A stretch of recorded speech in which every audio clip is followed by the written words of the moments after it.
Kingi Saha bwagabagamba nti akamwanyi kaliwo lwansiko kyuka kitegeeza nti kekana akamwanyi akaliwo ono manyi yatunda more than coffee Omuyimbi Pallaso ku mazaalibwa ge atendereza oluyimba lwa King Saha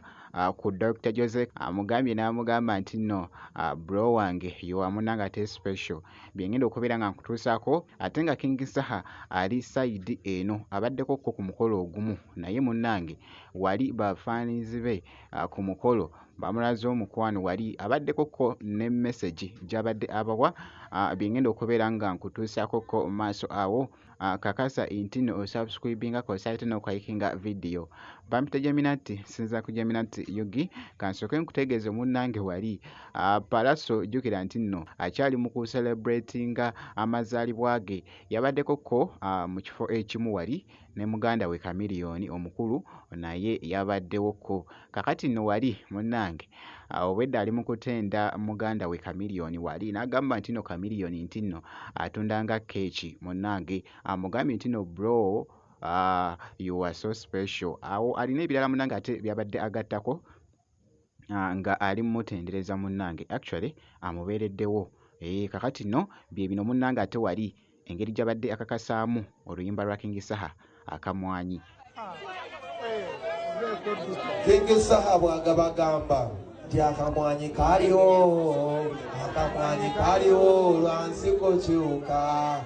kitegeeza nti kekana akamwanyi akaliwo ono manyi yatunda more than coffee this one sold more than coffee kamwanyi kaliwo sikekana akamwanyi ka Uganda's biggest export is who? Chaga yagambye wamutwala simanye Shanghai province n'omutwala Zanzibar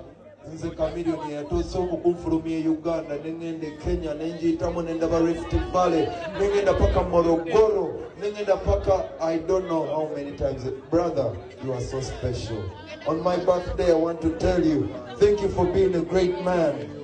Thank you for fighting your illness and being strong again, Chameleone. Sauti ya tabu. My brother Wizzo Manizo, you are a fucking legend. I don't care what they try say. You are in this. Bwatyo nno munnange ate Pallaso engeri gy'abadde agoyingamuko bambi ate crazy wali ne muganda we actually ndowooza yonna gye biggweredde munnange ate osobodde okulaba esayidi kakati nno kankongereyo ku wali King Saha abaddeko ku mukolo ogumu wali munnange abawagizi be ne bamusalako wabadde nno nga tanaba actually kugenda wali munnange ate kuperforminga asose n'ababuuzako kaawo n'abakoko ne message gy'abadde abawa jjukira nti nno King Saha ayagala nnyo oluguudo munnange ate olw'ewaabwe olw'ennakawuka nti nno lukolebwe kakati nno wali byabadde munnange nga akonakonako wali mpola mpola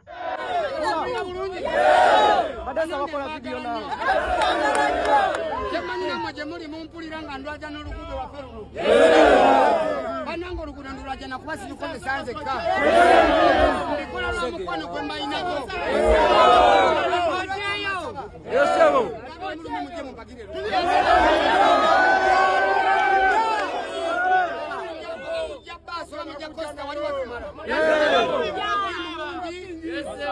tudigidemu kuba wali tugenda mu kalulu kaki akakambwe so tudigidemu kolumu ate tumalirize tudde ku nsonga omusunye bulungi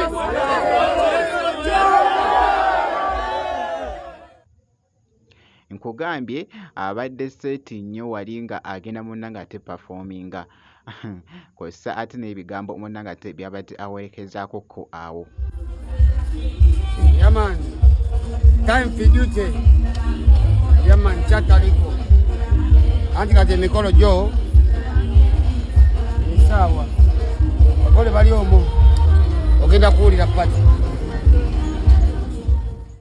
yoyo nno munnange ate King Saha nga bwolabye munnange ate webitambudde mu katambi esayidi nkugambye taggwayo ali crazy nga bwogeza ku munnange ate okulaba leero nno bwe nti munnange ate bwe mukyekinzeeko